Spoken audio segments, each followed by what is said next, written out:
Assalamu alaikum. Welcome to Malhama and the Mahdi. This episode, let's discuss the issue of slavery in the current context.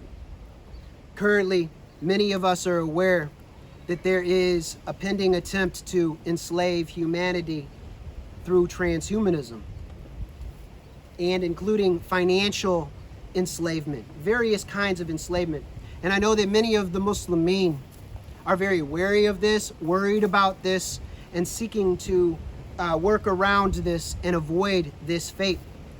I also know that there are many people, when you look at slavery videos online, that are engaged in really hardcore apologetics for forms of slavery that Muslims in the past have participated in. And so when you think about the possibility of transhuman enslavement, I'm going to just read a little bit of something that I wrote earlier. I said, this is why Muslims cannot have any fantasy about slavery henceforth, period.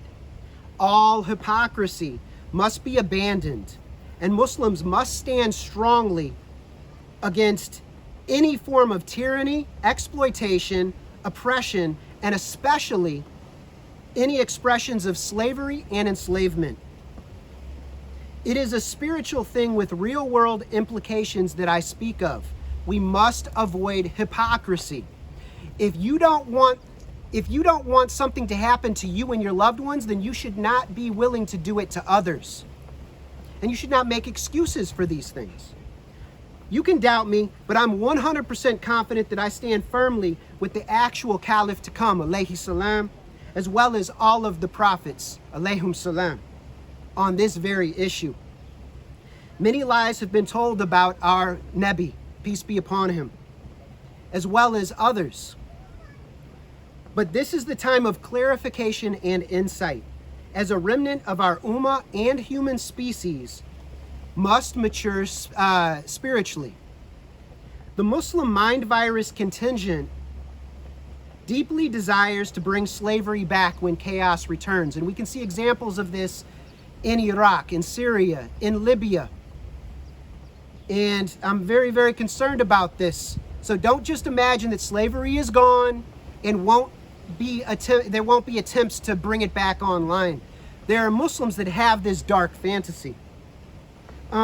Anyone who participates in such disgusting, nightmarish dreams and practices will be utterly and completely eradicated from this realm according to the prophecies. Look into it. Study more broadly. Islam is much more than most Muslims realize yet. It is a liberation vehicle, a path of enlightenment. Inshallah, when the conditions arise, rapid enlightenment. How else can we survive the coming onslaught? As it is, most Muslims are far from prepared. We need to be prepared in every respect. Think on it, contemplate it, meditate on it. Only a few will know of what I speak. Holistic Tawbah, holistic Tazkiyah, and Tawakkul is the only way. We need to go egoless flow state, which is surrender to the guide most high, truth, Lord of all the worlds, master of the day of judgment. It is the prophecy unfolding. Most will fall into the earth. We are in the Malhama right now. This isn't a cartoon fantasy land. It is a great slaughter, not merely an extinction level genocide event on a worldwide scale of epic proportions, but also total ecocide, eradication and destruction of all ecosystems in this world. There is a temporary planned enslavement for a certain number of humans that are made transhuman. We must avoid this fate at all costs. This is super important, people. And just as a final thought, if you consider yourself to be a follower of Moses, of Nabi Musa alayhi salam, where is the evidence that after Musa brought his people out of slavery in Egypt, did they engage in mass enslavements after that? Where's the biblical proof? Where is the Quranic proof? So if Musa wasn't an enslaver, because that would have made him a hypocrite to free his people but then enslave others. And if there is hint of that in any of the text, I would argue that that's a place to look very carefully. The other thing is, Nabi Isa alayhi salam, Prophet Jesus, Prophet Yeshua, do we have evidence that he ever enslaved people? Do we see any evidence that he's going to be coming back as an enslaver? Okay, so if Moses and Jesus were not enslavers and participating in enslavement, then why do you go and believe stories about our Nabi Muhammad, peace be upon him, having been engaged in slavery to the extent that it's been said? This is highly problematic, and this alone would be reason to look at the hadith and go through them with a fine-tooth comb and realize that a perfect chain of narration can be copy-pasted onto corrupted text. And the way that we tell if something is corrupted text is, does it take us away from just and ethical behavior? Does it take us out of a pure state of being and take us off path? And I have argued in other videos that slavery is absolutely incompatible with the prophetic way of life. So let's consider these things. I'm putting some thoughts out there because we have to think very quickly right now. And I know some people, they're going to be out calling all the names in the book, but right now we have to take a stand against all injustice. And the way that we do that is first begin with ourselves. That's why I say right now, the most important thing for us to be doing is a holistic process of Toba Tazkiyah and Tawakkul. And we have to go into an egoless flow state through surrender to Truth Most High, the only guide, the true guide, the living guide, the one and only. So you are loved and appreciated. You know, help me to think about these issues. If there's, I know that you know, it's always, with me, it's always Allahu Alam. Allah knows best.